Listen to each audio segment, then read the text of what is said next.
இந்த உலகத்தில் எத்தனையோ பிரச்சனைகள் இருக்குது. அந்த பிரச்சனைகள் எல்லாம் ஒரு பக்கம் இருக்க, இங்கால ஒரு முக்கியமான பிரச்சனை ஒன்று ஓடிக்கொண்டிருக்குது.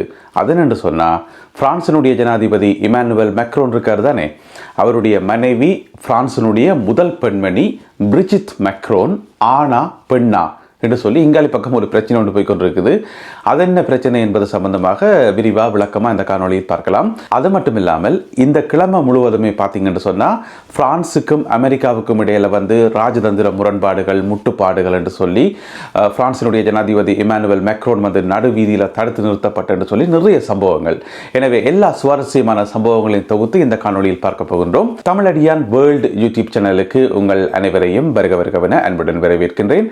இதுபோன்ற உலக செய்திகளையும் ஆய்வுகளையும் உடனுக்குடன் தெரிந்து கொள்ள இந்த சேனலை சப்ஸ்கிரைப் பண்ணுங்கள்.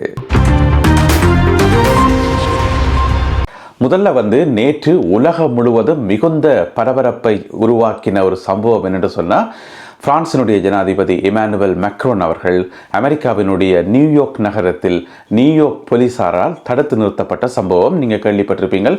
அது சம்பந்தமாக நிறைய வீடியோக்கள் வெளியாகி சமூக வலைத்தளம் எல்லாம் ஒரே வைரலாக போய்கொண்டே இருக்குது.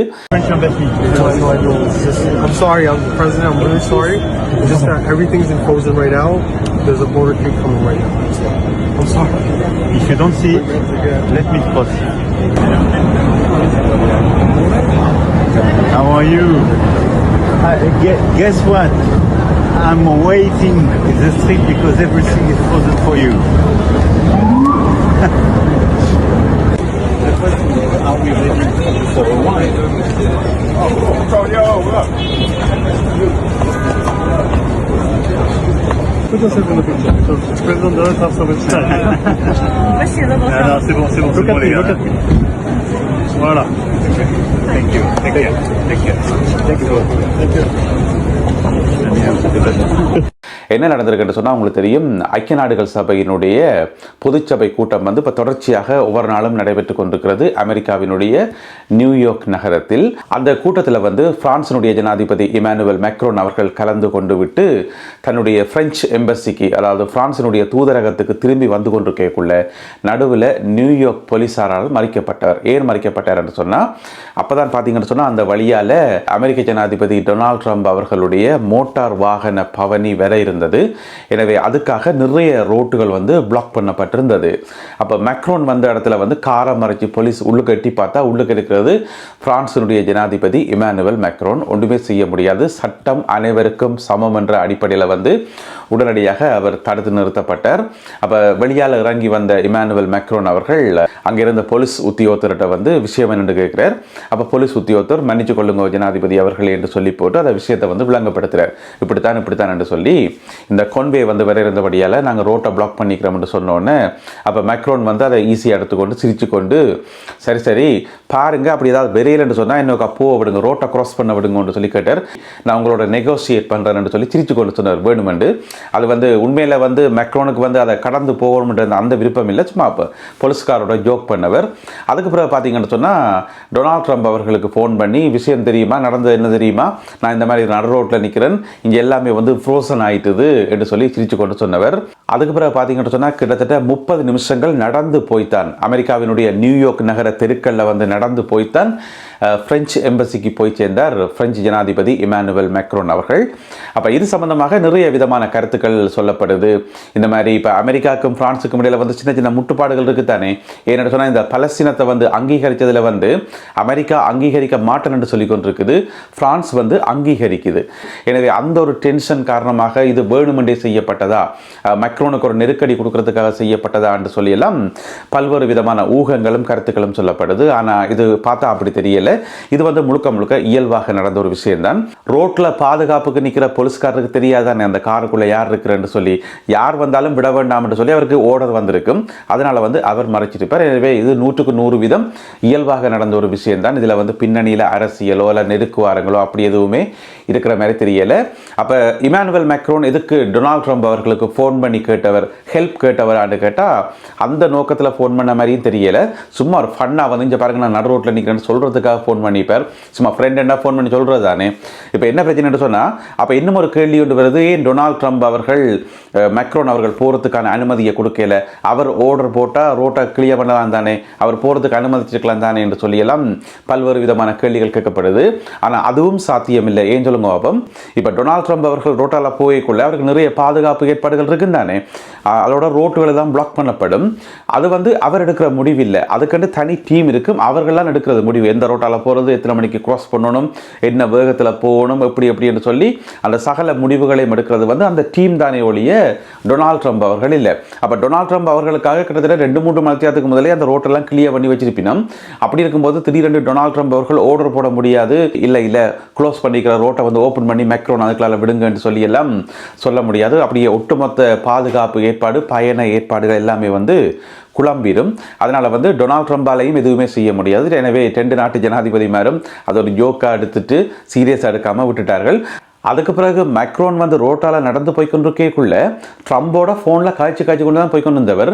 அப்படி போய்க்குள்ள கதைச்ச விஷயங்கள் எல்லாமே சீரியஸான விஷயங்கள். அது உலக அரசியல் விஷயங்கள், மற்ற முக்கியமான ராஜதந்திர விஷயங்கள். எனவே இப்படியான ஒரு சுவாரஸ்யமான சம்பவம் எந்த விதமான பின்னணியோ அல்லது எந்த விதமான திட்டமிடலோ இல்லாமல் இயல்பாக நடந்த ஒரு சம்பவமாக இதை நாங்கள் நினைக்கலாம். அதே நேரம் இன்னும் ஒரு சம்பவம் ஒன்று நடந்தது. அது ஐக்கிய நாடுகள் சபையினுடைய பொதுச்சபை கூட்டத்துக்குள்ள. அதன் என்று சொன்னால், டொனால்ட் ட்ரம்ப் அவர்கள் உரையாற்ற வரைக்குள்ள முன்னுக்கு இருந்த ஒரு முக்கியமான கருவி வேலை செய்யலை. அது என்ன கருவி என்று சொன்னால் டெலிப்ராம்ப்டர். டெலிப்ராம்ப்டர்ன்றது உங்களுக்கு தெரியும். இப்போ முக்கியமான ஜனாதிபதிமார் அல்லது அரசியல் தலைவர்கள் உரையாற்றிக்குள்ள பார்த்தீங்கன்னு சொன்னால் மலாண்டு உரையாற்றி கொண்டு போவினோம். புள்ளி விவரங்களெல்லாம் சொல்லிவினோம், இத்தனை கோடி, இத்தனை லட்சம், இத்தனை மில்லியன், இத்தனை பில்லியன் சொல்லி நம்பரெல்லாம் சொல்லிவினோம். அப்போ எங்களுக்கு ஆச்சரியமாக இருக்கும், எப்படி ஞாபகம் வச்சு எல்லாத்தையும் சொல்லினோம் என்று சொல்லி. ஆனால் அப்படி இல்லை, முன்னுக்கு டெலிப்ராம்ப்டர் என்று சொல்லி ஒரு கருவி ஒன்று இருக்கும். இப்போ நீங்கள் படத்தில் பார்க்குற இதுதான். இதை வச்சுக்கொண்டு இதில் ஸ்க்ரீனில் ஓடிக்கொண்டே இருக்கும். அதை பார்த்து தான் அவையில் கதைக்கிறது. ஆனால் எங்களுக்கு பார்க்கும்போது அது தெரியாது, அது விளங்காது. இப்போ நான் உங்களை பார்த்து கதைச்சு கொண்டிருக்கிறேன், எனக்கு முன்னுக்கு ஒரு டெலிப்ராம்ப்டர் இருந்தால் அதை உங்களால் கண்டுபிடிக்க முடியாது. நான் உங்களை பார்த்து ஏதோ ஞாபகத்தில் வச்சு கதைக்கிற மாதிரியே இருக்கும்.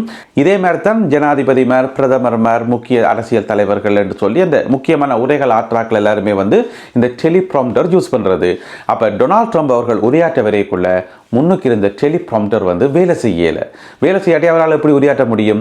அப்போ அவர் எப்படி உரையை என்னென்று ஆரம்பித்தவர்னு சொன்னால், டெலிப்ராம்ப்டர் வேலை செய்யலை, இதுவும் ஒரு நல்ல சான்ஸ் தான், இது என்னுடைய மனசில் இருந்து உரையாற்றுறதுக்கான ஒரு நல்ல வாய்ப்பு, எனவே நான் அதை உரையாற்றுவேன் என்று சொல்லி போட்டு ஒரு வசனத்தை சிரித்து கொண்டு சொன்னார். இந்த டெலிப்ராம்ப்டர் ஆப்ரேட் பண்ணுறவர் இருக்கார் தானே, அவருக்கு ஒரு பெரிய ட்ரபிள் காத்திருக்குன்னு சொல்லி. Very much appreciated.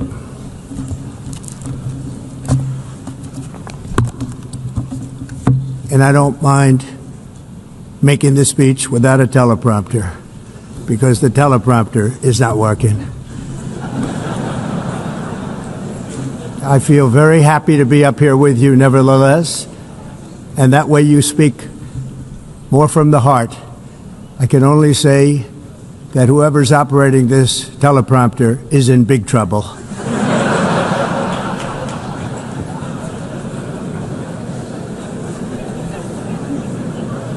எல்லாருமே ஒரு கணம் ஷொக் ஆகிட்டோம். ஏதாவது பிடிச்சி ஜெயிலுக்கு போட போகிறா. என்ன பெரிய முக்கியமான விஷயம் என்ன, அமெரிக்காவினுடைய ஜனாதிபதி ஐக்கிய நாடுகள் சபையினுடைய பொதுச்சபையில் உரையாற்ற வரைக்குள்ள டெலிப்ராம்ப்டர் வேலை செய்யலைன்றது, அதுவும் இந்த இஸ்ரேல் பலஸ்தீன் பிரச்சனை, பலஸ்தீனத்தை அங்கீகரிக்கிறேன்னு சொல்லி இந்த கிழமை ஒரே அந்த குளோபல் டென்ஷன் என்று சொல்லுவோம். குளோபல் டென்ஷன் என்று அந்த மாதிரி உலகம் முழுவதும் ஒரு டென்ஷனாக இருக்கிற அந்த சந்தர்ப்பத்தில் அது வேலை செய்யாமல் விட்டது உண்மையிலேயே ஏதாவது சதியாக இருக்குமோன்னு சொல்லி எல்லாருமே நினைத்தார்கள்.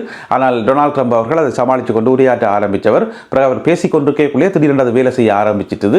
பிறகு அதை பார்த்து உரையாற்றினார் டொனால்ட் ட்ரம்ப் அவர்கள். இப்படியான ஒரு சுவாரஸ்யமான சம்பவமும் நேற்றைய நாளில் இடம்பெற்றது. இதுக்கிடையில் பார்த்தீங்கன்னு சொன்னால், பிரான்சினுடைய ஜனாதிபதி இமானுவேல் மேக்ரோன் அவர்களுடைய மனைவி பிரிஜித் மேக்ரோன் ஆனா பெண்ணான்னு சொல்லி அடுத்த பிரச்சனை போய்கொண்டிருக்குது. இந்த பிரச்சனை இன்றைக்கு நேற்றைக்கல்ல, நீண்ட காலமாகவே இது போய்கொண்டிருக்குது. பிரான்ஸில் இருக்கக்கூடிய ஊடகங்களில் இது ஒரு முக்கியமான செய்தி. அப்பப்போ இதை பற்றி போடப்படும் சிறப்பு கட்டுரைகளும் ஆய்வுகளும் அது இதுவும் என்று சொல்லி. ஏனென்று சொன்னால் என்ன சொல்லப்படுதுன்னா, பிரிஜித் மேக்ரோன் பிறக்கும் போது ஆணாகத்தான் பிறந்தார். பிறகு அவர் சத்திர சிகிச்சை ஆபரேஷன் செய்து கொண்டு பெண்ணாக மாறினார் என்று சொல்லி ஒரு பிரச்சனை. இதனால் உங்களுக்கு என்ன பிரச்சனை, அவள் எப்படி இருந்தால் தான் நமக்கு என்ன என்று சொல்லி நாங்கள் கேட்கலாம் தான். ஆனாலும் பாருங்க, இந்த சர்வதேச ஊடகங்கள் முக்கியமான அரசியல்வாதிகளுக்கு இதை பற்றி கதைக்கிறது ஒரு முக்கியமான வேலை. அந்த அடிப்படையில் வந்து இமானுவேல் மேக்ரோன் அவர்களுடைய மனைவி ஆனா பெண்ணாண்டு சும்மா காய்ச்சி கடைசியில் பார்த்தீங்கன்னு சொன்னால் அவர்கள் அதை பொறுக்க முடியாமல் அமெரிக்காவில் இருக்கக்கூடிய ஒரு நீதிமன்றத்தில் வழக்கு போட்டிருக்கிறார்கள். அமெரிக்காவில் இருக்கக்கூடிய ஒரு பெண்மணிக்கு எதிராக. அந்த அமெரிக்காவில் இருக்கக்கூடிய பெண்மணி யாருன்னு பார்த்தீங்கன்னு சொன்னால் அவள் வந்து ஒரு பேச்சாளர் என்று சொல்லலாம். இந்த கிட்டல சுட்டுக் கொல்லப்பட்டார் தானே சார்லி கிர்க் என்று சொல்லி, அவரால் உருவாக்கப்பட்ட அமைப்பு வந்து டேர்ன் த பாயிண்ட் என்று சொல்லி, அந்த டேர்ன் த பாயிண்ட் அமைப்பினுடைய ஒரு முக்கியமான உறுப்பினர் மற்றும் சமூக செயல்பாட்டாளர். அந்த பெண்ணினுடைய பேர் வந்து கேண்டஸ் ஓன்ஸ் என்றது. இப்போ நீங்கள் படத்தில் பார்க்குற இவா தான் பிரிஜித் மேக்ரோனை பற்றி இல்லை அவள் வந்து பெண் கிடையாது, பிறக்கும்போது ஆணாகத்தான் பிறந்தவான்னு சொல்லி தேவையில்லாமல் கதைக்க போய் இப்போ இவாக்கு எதிராக அமெரிக்காவினுடைய நீதிமன்றத்தில் வந்து வழக்கு தொடுக்கப்பட்டு அந்த வழக்கு போய்கொண்டிருக்குது. இப்போ வந்து அந்த வழக்கில் வந்து சாட்சிகளாக புகைப்படங்கள் மற்றும் மரபணு சோதனை ரிப்போர்ட் என்று சொல்லி நிறைய ஆதாரங்களை மேக்ரோன் தரப்பால் அந்த நீதிமன்றத்துக்கு வழங்குறதுக்கு முடிவெடுக்கப்பட்டிருக்கான். எனவே இப்படியான ஒரு பிரச்சனையும் அங்கால போய்கொண்டிருக்கு. யோசிச்சு பார்த்து மட்டும் சொன்னால் இந்த உலகத்தில் யுத்தங்கள் நடக்குது, உயிரிழப்புகள் நடக்குது, மக்கள் கொல்லப்படுகின்றார்கள் என்று சொல்லி நிறைய பிரச்சனைகள் போய்கொண்டிருக்குது, பொருளாதார பிரச்சனைகள் போய்கொண்டிருக்குது. ஆனால் இந்த மாதிரியான பிரச்சனைகளும் ஒரு பக்கத்தால் போய்கொண்டிருக்குது. எனவே எல்லாவற்றையும் நாங்கள் பார்த்து பாராமல் தெரிஞ்சு வச்சுக்கொள்ளணும். அப்போ தான் எங்களுக்கு தெரியும் இந்த உலகத்தில் எங்களை சுற்றி என்னதான் நடக்குது என்று சொல்லி எல்லாத்தையும் தெரிஞ்சு வச்சுக்கத்தானே வேணும். எனவே இதுபோல சுவாரஸ்யமான செய்திகளையும் தகவல்களையும் நீங்கள் தினமும் தெரிந்து கொள்ள தமிழடியான் வேர்ல்டு யூடியூப் சேனலை மறக்காமல் சப்ஸ்கிரைப் பண்ணுங்கள். மீண்டும் மற்றும் ஒரு காணொளியில் உங்களை சந்திக்கின்றேன். அதுவரை நன்றி, வணக்கம்.